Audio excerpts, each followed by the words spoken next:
வணக்கம். சற்று முன் வெளியான முக்கிய அறிவிப்பின்படி என்பிஎஸ் பென்ஷன் திட்டத்தில் முக்கியமான மாற்றங்கள். பிஎஃப்ஆர்டிஏ அமைப்பு அறிவிப்பு. செய்தியை முழுமையாக கேட்கறதுக்கு முன்னாடி நம்ம சேனலை சப்ஸ்கிரைப் பண்ணலாம். சப்ஸ்கிரைப் பண்ணிக்கோங்க. மறக்காம பெல் பட்டனை கிளிக் பண்ணிக்கோங்க. அப்போ தான் நம்மளுடைய அப்டேட்டட் நியூஸ் உங்களுக்கு உடனுக்குடன் வந்து சேரும். ஓய்வூதிய நிதி ஒழுங்குமுறை மற்றும் மேம்பாட்டு ஆணையம், அதாவது பிஎஃப்ஆர்டிஏ, தேசிய ஓய்வூதிய அமைப்பின், அதாவது என்பிஎஸ் கார்ப்பரேட் திட்டத்தில் பெரிய மாற்றங்களை செய்துள்ளது. அதன்படி இந்த திட்டம் இப்போது 2 பிரிவுகளாக பிரிக்கப்பட்டுள்ளது. அரசு நிறுவனங்கள் மற்றும் அரசு சாரா சட்ட நிறுவனங்கள். கூடுதலாக சில முக்கிய என்பிஎஸ் கட்டணங்களும் திருத்தப்பட்டுள்ளன. புதிய விதிகள் 2026 ஜனவரி 1 முதல் கணக்கிட்டு அமலுக்கு வரும் என்று அறிவிக்கப்பட்டுள்ளது. மேலும் மார்ச் 10 அன்று வெளியிடப்பட்ட ஒரு சுற்றறிக்கையில் என்பிஎஸ் திட்டத்தின் தற்போதைய கார்ப்பரேட் வகை இப்போது 2 பகுதிகளாக வகைப்படுத்தப்படும் என்று பிஎஃப்ஆர்டிஏ கூறியுள்ளது.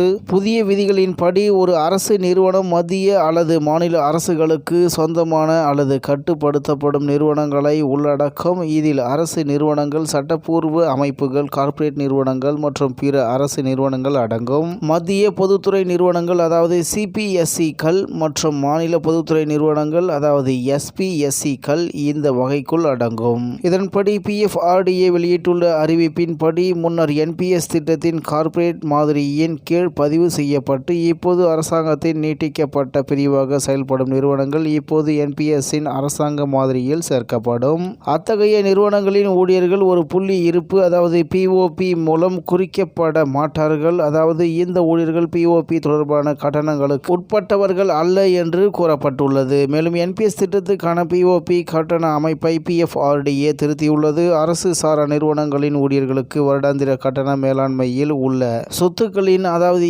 ஏயுஎம் 0.20% நிர்ணயிக்கப்பட்டுள்ளது. இந்த கட்டணம் என்ஏவி அடிப்படையில் சரி செய்யப்பட்டு காலாண்டுக்கு ஒரு முறை பிஓபிக்கு செலுத்தப்படும். இருப்பினும் இந்த கட்டணம் செயலற்ற கணக்குகளுக்கு பொருந்தாது என்று கூறப்பட்டுள்ளது என்று தகவல் வெளியாகியுள்ளது என்பது குறிப்பிடத்தக்கது.